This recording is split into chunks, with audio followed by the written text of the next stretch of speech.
Hello students, अस्सलाम वालेकुम। मैं हूं खालिद हुसैन और आप देख रहे हैं केमिस्ट्री विद खालिद हुसैन। तो आज का जो हमारा टॉपिक है वो है न्यूलैंड्स लॉ ऑफ ऑक्टेव्स। इससे पहले हमने लास्ट लेक्चर में डॉबरिनर्स लॉ ऑफ ट्रायड को डिफाइन किया था।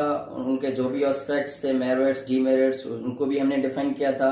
इन एडिशन टू दैट हमने क्लासिफिकेशन को भी जाना कि क्लासिफिकेशन क्या है और क्लासिफिकेशन का पर्पस क्या है, एम ऑफ क्लासिफिकेशन जिसे आप कहते हैं, वो भी हमने लास्ट लेक्चर में जो है वो कम्प्लीटली हमने डिफाइन किया था। तो आज का जो हमारा टॉपिक है वो है न्यूलैंड्स लॉ ऑफ ऑक्टेव्स। तो आइए चलते हैं। सबसे पहले ऑक्टा को देखें। Octa means 8। Octa means 8।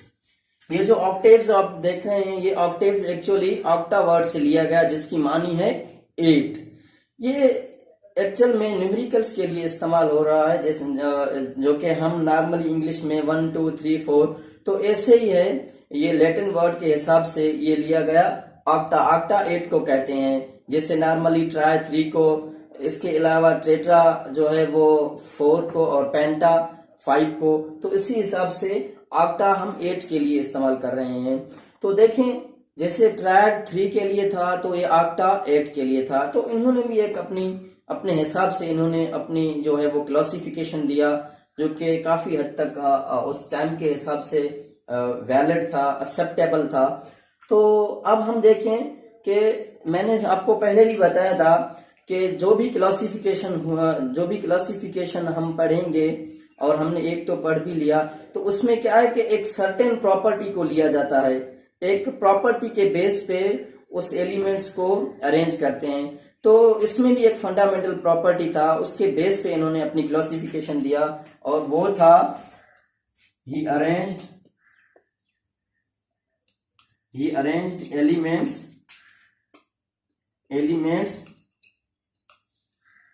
in increasing order of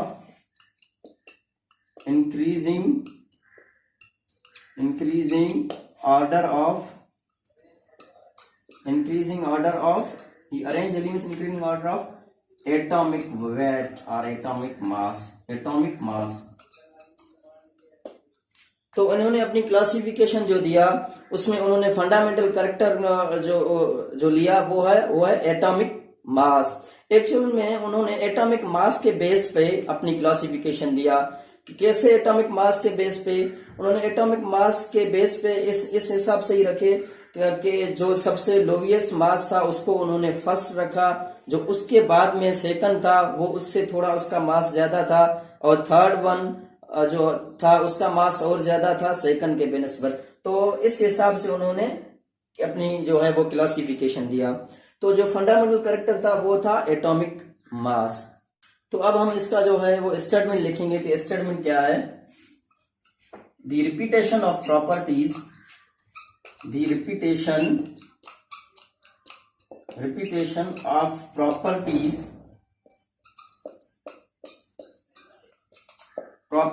occur after,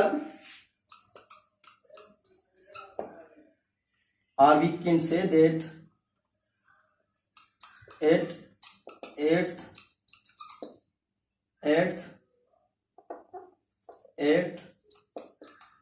element. तो सिंपली हम इसे ऐसे भी डिफाइन कर सकते हैं कि the repetition of the properties occurs at every 8th element. जो 8वां एलिमेंट होगा उनका जो प्रॉपर्टी होगा वो फर्स्ट एलिमेंट के जैसा ही होगा। तो ये भी एक स्टेटमेंट था न्यूलैंड्स लॉ ऑफ ऑक्टेव का। और हम इसे ऐसे भी डिफाइन कर सकते हैं, the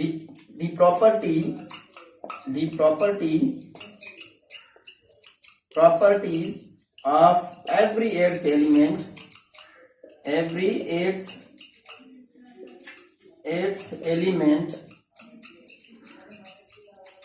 the property of every 8th element is similar to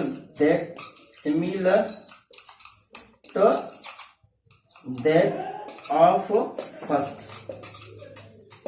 तो ये दोनों स्टेटमेंट इसके लिए वैलिड हैं कि जो 8वां एलिमेंट होगा उनके जो प्रॉपर्टीज होंगे वो फर्स्ट एलिमेंट के जैसे ही होंगे। तो इन्होंने भी एक अपने हिसाब से क्लासिफिकेशन दिया। तो इसके अब हम और डीप में समझेंगे कि जो एट्थ एलिमेंट होगा उसका प्रॉपर्टीज जो है वो फर्स्ट एलिमेंट के जैसे कैसे होगा। तो अब हम इसे और डीप में समझेंगे, लेकिन उससे पहले एक टर्म यहाँ इस्तेमाल हुआ जिन्होंने जन्म लिया, पीरियडिसिटी। अब इस पीरियडिसिटी को समझना बहुत लाजिम है, जो कि इस ये और जो बाकी के जो क्लासिफिकेशन होंगे उसमें ये एक रोल प्ले कर रहा है। तो periodicity, what is periodicity? Periodicity हम कहते हैं कि आफ्टर सर्टेन इंटरवल के बाद, after certain interval the repetition of the properties occur, this one is called as periodicity. What is periodicity? After the certain interval the properties gets repeat, तो इसे हम कहते हैं पीरियडिसिटी एक्चुअल में। और इसके अलावा गेट रिपीट के अलावा कभी कभार ऐसा भी होता है, इसे हम इस हिसाब से ये यहाँ खत्म नहीं हुआ, तो ऐसे भी होता है कि सर्टेन इंटरवल के बाद जो प्रॉपर्टीज होते हैं वो या तो ग्रेजुअल इंक्रीज हो रहे हैं या ग्रेजुअल डिक्रीज हो रहे हैं, लेकिन एक सर्टेन इंटरवल के बाद, एक फिक्स्ड इंटरवल के बाद। पीरियडिसिटी क्या है? दी properties gets repeat after certain interval,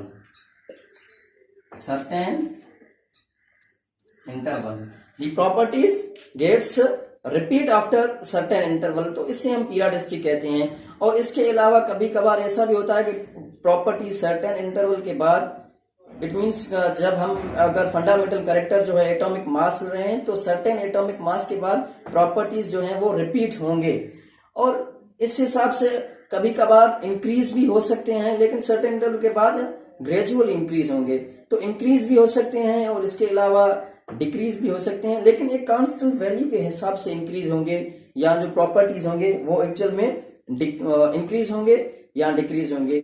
तो अब हम एग्जांपल लें, फॉर सपोज ये लिथियम है और ये सोडियम है, ये पोटाशियम है। अब हम बात करें तो एटॉमिक रेडियस की हम जस्ट बात करें तो atomic radius top to bottom increase हो रहा है। अब फॉर सपोज इसका एटॉमिक रेडियस है 2, तो ये अबाउट 4 होगा और ये अबाउट 6 होगा। तो इस हिसाब से ये मतलब है कि एक फिक्स्ड इंटरवल के हिसाब से ये यहाँ इंक्रीज हुआ, तो वैसे डिक्रीज भी हो सकते हैं। जैसे इलेक्ट्रोनेगेटिविटी आप देख रहे हैं, इलेक्ट्रोनेगेटिविटी का जो ट्रेंड है वो टॉप टू बॉटम डिक्रीज हो रहा है और लेफ्ट राइट इंक्रीज हो रहा है। तो इसे ही असल में पीरियडिसिटी कहते हैं कि जो प्रॉपर्टीज हों या तो वो रिपीट हों, अगर रिपीट नहीं हो रहे हैं तो सर्टेन इंटरवल के हिसाब से वो इंक्रीज हों या डिक्रीज हों। तो ये था ओवरऑल कॉन्सेप्ट पीरियडिसिटी का। अब हम एक्चुअल में इससे, क्योंकि ये भी पीरियडिसिटी के बेस पे ही ये लॉ भी था, न्यूलैंड्स लॉ ऑफ ऑक्टेव्स, ये भी पीरियडिसिटी के हिसाब से था कि एट्थ एलिमेंट के बाद मीन 7 एलिमेंट हो, और जो एट्थ एलिमेंट होगा उनका जो एटॉमिक जो एट्थ एलिमेंट होगा एक्चुअल में उसके प्रॉपर्टीज सेम होंगे जो कि फर्स्ट एलिमेंट था। तो ये एक सर्टेन इंटरवल था, it mean first two eight, this was a certain interval के प्रॉपर्टीज रिपीट होते हैं एवरी एट्थ एलिमेंट। देखिए हम म्यूजिक के बेस पे भी इसे डिफाइन कर सकते हैं, क्योंकि ये जो न्यूलैंड था एक्चुअल में ये म्यूजिक का भी इसे बहुत इंटरेस्ट था, तो इस हिसाब से इन्होंने अपने लॉ को म्यूजिक के हिसाब से भी रिलेट किया। तो फॉर सपोज ये एक म्यूजिकल टोन है,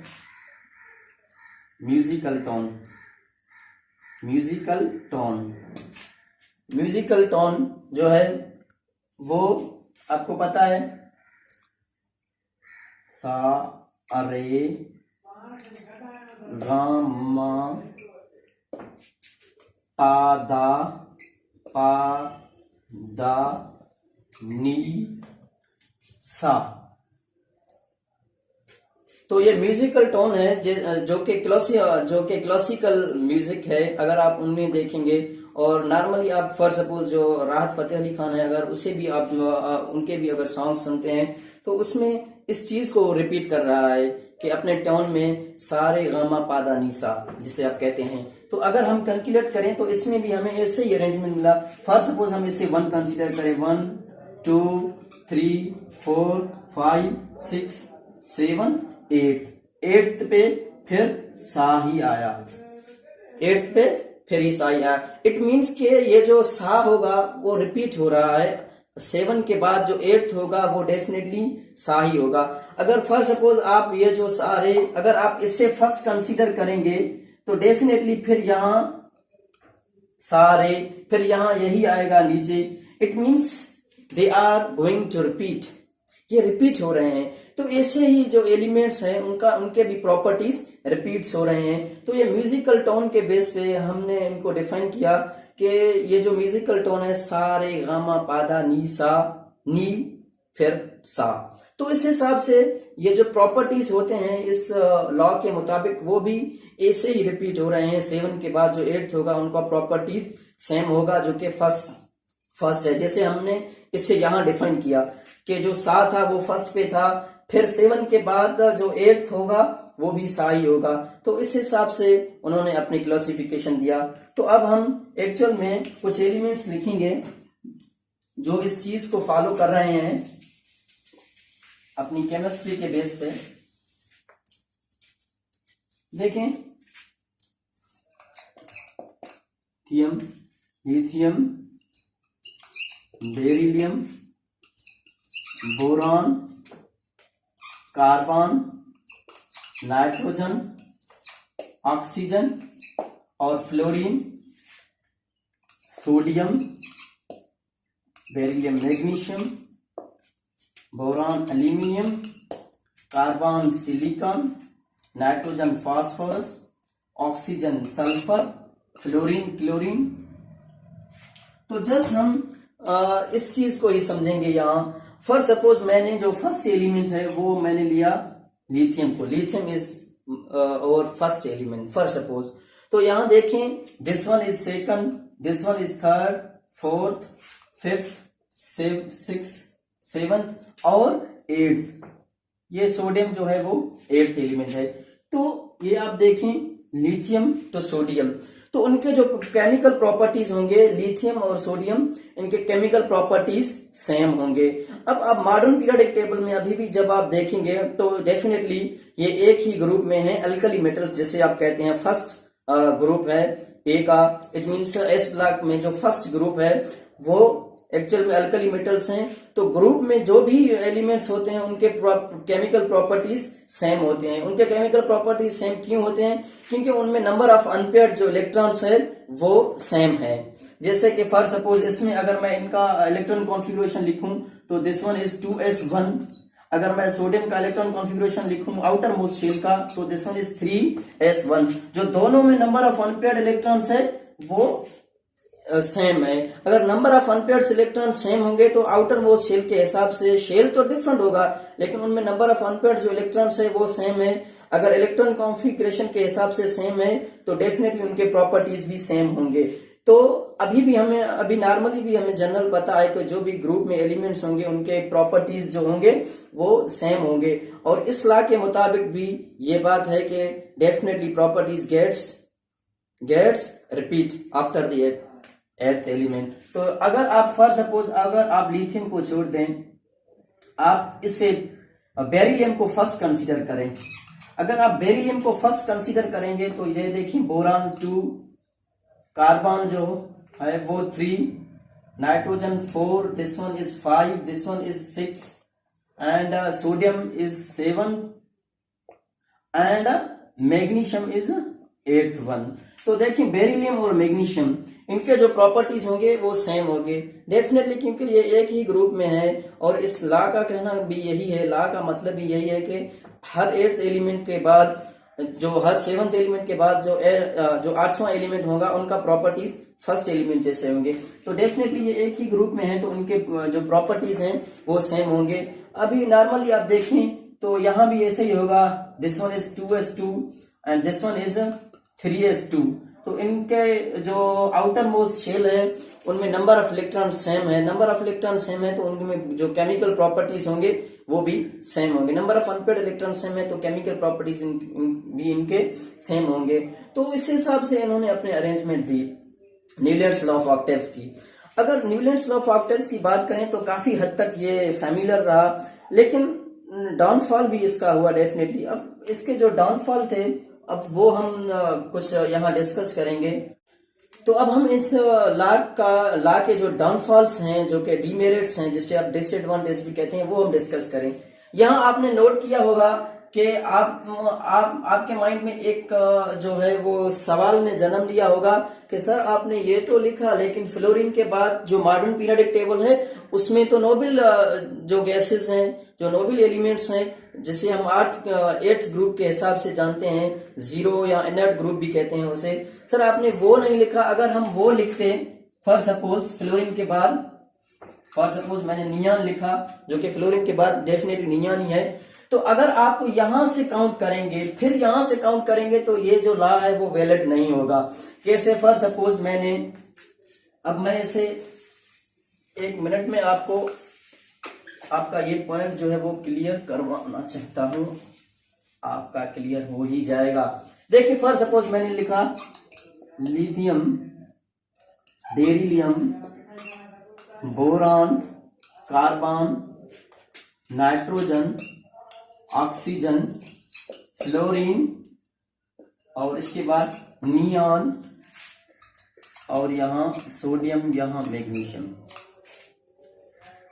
ठीक है, अब हम काउंट करें, first, second, third, fourth, fifth, six, seventh और एट्थ। जब हमने नोबल गैसेस लिखे तो आप देखें कि जो फर्स्ट एलिमेंट है वो है लिथियम, और जो लास्ट वन है वो है नियॉन। अब लिथियम और नियॉन, जो नियॉन है वो इनर्ट गैस है, तो इनर्ट ग्रुप से ताल्लुक रखता है, तो definitely neon is stable one. उनका जो आउटर मोस्ट शेल है उसमें जो नंबर ऑफ इलेक्ट्रॉन्स है उसका ऑक्टेट जो है वो कंप्लीट है, तो definitely chemically neon is unreactive, chemically neon is unreactive. और हम लिथियम को देखें तो इनमें नंबर ऑफ अनपेयर्ड इलेक्ट्रॉन है, अल्कली मेटल से ताल्लुक रखता है, definitely it is highly reactive. तो जो लिथियम है वो रिएक्टिव है केमिकली, और जो नियॉन है वो अनरिएक्टिव है। इट मींस केमिकल प्रॉपर्टीज जो है वो आपस में मैच नहीं हो रहे हैं। और जो सोडियम होगा वो 9th वन पे होगा, सोडियम इज 9th वन। तो यहाँ जो है इसका लॉ फेल हुआ। अब इस बेचारे का भी जो है वो इसमें ये क्या कर सकता था, क्योंकि उस टाइम जो नोबल गैसेस थे, जैसे आप इनर्ट गैसेस कहते हैं, इनर्ट ग्रुप में है, तो डेफिनेटली उनका कोई कॉन्सेप्ट नहीं था, अभी तक डिस्कवर नहीं हुए थे जब न्यूलैंड ने अपना जो क्लासिफिकेशन दिया था। तो क्योंकि न्यूलैंड ने अबाउट 1864, न्यूलैंड ने 1864 में जो है वो अपना क्लासिफिकेशन दिया था। तो उस टाइम जो ये थे इनर्ट गैसेस के जो एलिमेंट्स थे वो अभी तक डिस्कवर नहीं हुए थे। जब ये डिस्कवर हुए तो लॉ जो है वो इसका फेल हो गया। डेफिनेटली हमने इस हिसाब से हमने देखा भी सही कि जो 8th एलिमेंट था उनके प्रॉपर्टीज फर्स्ट एलिमेंट जैसे नहीं थे, तो ये डेफिनेटली ये जो लॉ था वो फेल कर गया। अब जो सेकंड वन था कि जो हेवी मेटल्स थे अभी तक वो भी डिस्कवर नहीं हुए थे, क्योंकि जब हेवी मेटल्स की जो डिस्कवरी थी जब वो हुए तो ये लॉ ऑक्टेट के हिसाब से फॉलो नहीं हो रहा था, क्योंकि यहाँ तो इस हद तक तो ये सही था। जब हम देखेंगे आगे मैग्नीशियम, कैल्शियम, अब कैल्शियम के बाद यहाँ जो थर्ड पीरियड है, यहाँ जो है वो एक्चुअल में जो हैवियर एलिमेंट्स है वो उनका सीरीज स्टार्ट होना शुरू हो गया। जैसे कि 21 पे जो है वो आपको ये जो हैवियर एलिमेंट्स है उनमें आपको 20 के बाद वो सीरीज मिलेगा 30 तक। 30 पे जो कि लास्ट पे जिंक है उस हिसाब से आपको मिलेगा। इसके बीच में कॉपर आ गया, और इसके अलावा iron, copper, manganese in addition to that chromium, titanium, vanadium. तो जब ये हेवी मेटल्स डिस्कवर हुए तो ये लॉ उस हिसाब से भी वैलिड नहीं था, क्योंकि यहाँ कैल्शियम के बाद आप देखेंगे तो 21 से लेके यहाँ जिंक आपको 30 पे मिलेगा। जिंक का जो एटॉमिक मास, एटॉमिक जो नंबर है वो जिंक का एटॉमिक नंबर क्या है, 30 है। तो इस हिसाब से यहाँ अगर आप देखेंगे तो जो प्रॉपर्टीज होंगे वो 8th के बाद रिपीट नहीं होंगे। डेफिनेटली जो रिपीटेशन होगा प्रॉपर्टीज का वो एवरी 18th एलिमेंट, क्योंकि हमें पता है नॉर्मली कि ये जो डी ब्लॉक के एलिमेंट्स है उनके 4 सीरीज हैं। हर सीरीज में अबाउट 10 एलिमेंट्स हैं, क्योंकि उनका नंबर ऑफ जब आप उनमें देखेंगे तो उनमें जो मैक्सिमम कैपेसिटी है वो 10 इलेक्ट्रॉन्स का है। तो नंबर ऑफ इलेक्ट्रॉन्स जो होंगे वो कितने होंगे, डी में नंबर ऑफ इलेक्ट्रॉन्स 10 हैं। तो उसमें हर एक सीरीज में जो एलिमेंट्स होंगे वो भी तकरीबन 10 ही हैं। तो यहाँ 8th के बाद प्रॉपर्टीज रिपीट नहीं हो रहे हैं, यहाँ 18th के बाद 18 के बाद जो है वो प्रॉपर्टीज रिपीट हो रहे हैं। तो डेफिनेटली इस लॉ का मतलब ही था, इस लॉ का जो कॉन्सेप्ट था वो 8th तक ही था कि chemical properties gets appears after 8th element. तो जब ये हैवी मेटल्स डिस्कवर हुए, जब इनको भी क्लासिफाई किया गया, तो ये जो लॉ था न्यूटन का वो फेल हो गया, क्योंकि ये 8th तक ही महदूद था और जो प्रॉपर्टीज थे वो 18th एलिमेंट के बाद सम एक्सटेंट रिपीट हो रहे थे। तो ये था overall concept Newton's law of octaves का। हमने न्यूटन्स लॉ ऑफ ऑक्टेव्स को कंप्लीटली डिस्कस किया और इसके अलावा हमने पीरियडिसिटी को भी हमने कंप्लीटली डिस्कस किया। तो आज के लिए इतना ही है, इंशाल्लाह मिलते हैं नेक्स्ट लेक्चर में।